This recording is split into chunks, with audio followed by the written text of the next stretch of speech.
మంచి దీంట్లో ఉంచడం సాధ్యం కాదు. కానీ దాన్ని అంటే ప్రతిదీ రాజకీయం చేయడం అనేది అలవాటుగా తీసుకున్నారు. తర్వాత 2,000 కోట్ల రూపాయలు గురుకులాలకు సంబంధించిన కుంభకోణం అని చెప్పి ఆర్ఎస్ ప్రవీణ్ కుమార్ గారు ఆరోపించారు. అక్కడ జరిగిందే 1142 కోట్ల రూపాయల 1142 కోట్ల రూపాయలకు సంబంధించిన టెండర్స్.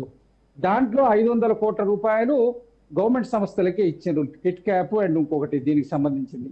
2 government organisations. మిగిలిన 600 చిల్లర మాత్రమే జరిగినటువంటి ఓపెన్ టెండర్స్, అది గ్లోబల్ టెండర్స్. దాంట్లో ఏదో జరిగింది 2,000 కోట్ల రూపాయలు వాళ్ళు ఏదైతే ఆరోపణ చేసిందో ఆరోపణ లోపలనే సరి అయినటువంటి ఆధారాలు లేవు. తర్వాత మంత్రులు అక్కడికి వచ్చి పోయినందుకు ముఖ్యమంత్రి గారు సీరియస్ అయినరు. అక్కడ వీళ్ళు వచ్చేలోపు వెళ్ళిపోయింది అన్నారు. వాళ్ళకి ఆల్రెడీ మంత్రులకు ప్రీ షెడ్యూల్ ప్రోగ్రామ్స్ ఉన్నాయి. పొన్నం ప్రభాకర్ గారికి కానివ్వండి, అదేవిధంగా అడ్డూరు లక్ష్మణ్ గారికి కానివ్వండి, కరీంనగర్ లో ప్రోగ్రామ్స్ ఉన్నాయి. అయినా కూడా వాళ్ళు ఈ యొక్క ఇంపార్టెంట్ ఈవెంట్ ప్రభుత్వం ప్రెస్టేజ్ అని చెప్పి అక్కడికి వాళ్ళు వచ్చారు. అన్పార్క్ దగ్గర వాళ్ళు వెళ్ళిపోయేంత వరకు ఉండి, వాళ్ళు వెళ్ళిపోయిన తర్వాత హరీష్ రావు గారు టీఆర్ఎస్ భవన్ నుంచి బయటికి వెళ్తారు. బయటికి వెళ్ళి పోలీసులు ఆపిందంటారు. ఇక మరి దీన్ని ఏ శోనాల్లో మనకు తెలియదు. తర్వాత దాని మీద ఫోన్లు చేసినాం, ఫోన్లు ఎత్తలేదంటారు. ఇప్పుడు మీరు వాళ్ళు బయలుదేరి వెళ్ళిపోయిన తర్వాత మీరు ఫోన్ చేసి నేను ఫోన్లో మాట్లాడి దాన్ని రికార్డ్ చేసి లైవ్ లో పెట్టి మీడియాలో పెట్టి దీన్ని ఏదో ప్రతి అంశాన్ని రాజకీయం చేసుకోవడం కోసం, ప్రచారం కోసం, మీడియాలో ఎప్పుడు మీడియా హైప్ లో ఉండడం కోసం బీఆర్ఎస్ పార్టీ ప్రయత్నం చేస్తున్నది. తర్వాత పెద్దలు వెంకటరెడ్డి గారు మాట్లాడుతూ భారతీయ జనతా పార్టీ వీళ్ళు చేస్తున్న బిగ్ బాస్ షో అని మాకు కాదండి.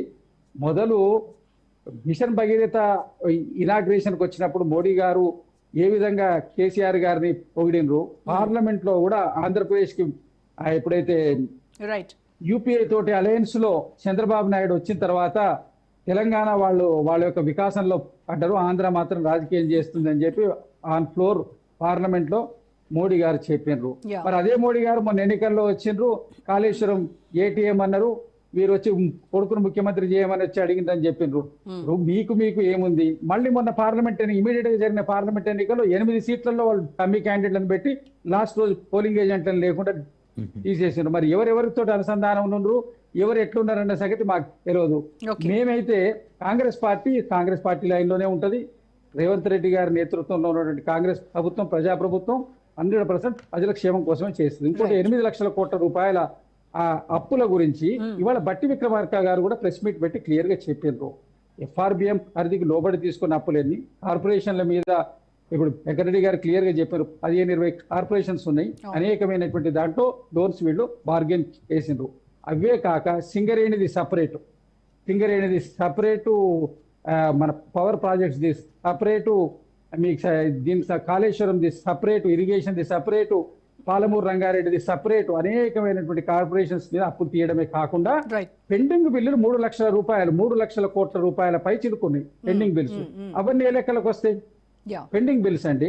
ఇవాళ ఉన్నటువంటి విద్యార్థులకు ఫీజు రియంబర్స్మెంట్ దగ్గర నుంచి మొదలు పెడితే రిటైర్డ్ ఎంప్లాయీస్ కి ఇవ్వాల్సిన బెనిఫిట్స్ 2 సంవత్సరాలు సర్వీస్ ఎన్హాన్స్ చేయబట్టి కరెక్ట్ గా కాంగ్రెస్ ప్రభుత్వం వచ్చేటప్పుడు వాళ్ళ రిటైర్మెంట్స్ వచ్చినాయి.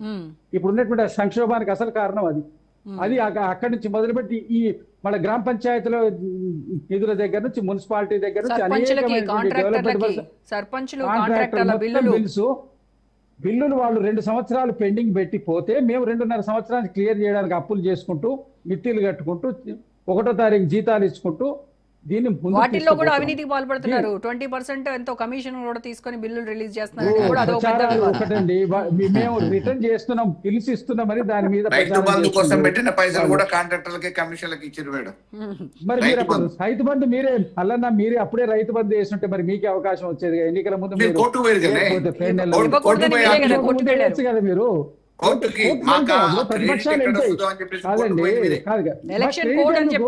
కదా మీరు మీరు ఎలక్షన్స్ అయిన తర్వాత 7,000 కోట్లు ఎలక్షన్స్ అయిన తర్వాత బిల్లు తీసుకున్నారు. ఎవరు తీసిన కోతిలో వాళ్లే పడ్డారు. దానికి ఒకటి ఏంటంటే రైతు బంధు కోసం పెట్టిన పైసలు మీరు పొంగులేటి శ్రీనివాస్ రెడ్డికి కాంట్రాక్ట్ బిల్లుల కోసం పార్లమెంట్ ఎన్నికల ముందు 7,000 కోట్ల రూపాయలు ఇచ్చినాం కదా రైతు బంధు. ఇచ్చినాము అందరికి, అందరి అకౌంట్లలో. అంటే ఎన్నికలు వచ్చినప్పుడు ఒక్కొక్కటి ఇస్తా ఉన్నారులేండి. పార్లమెంట్ ఎన్నికల ముందు ఇచ్చారు, జిహెచ్ఎంసీ ఇప్పుడు వస్తుంది కాబట్టి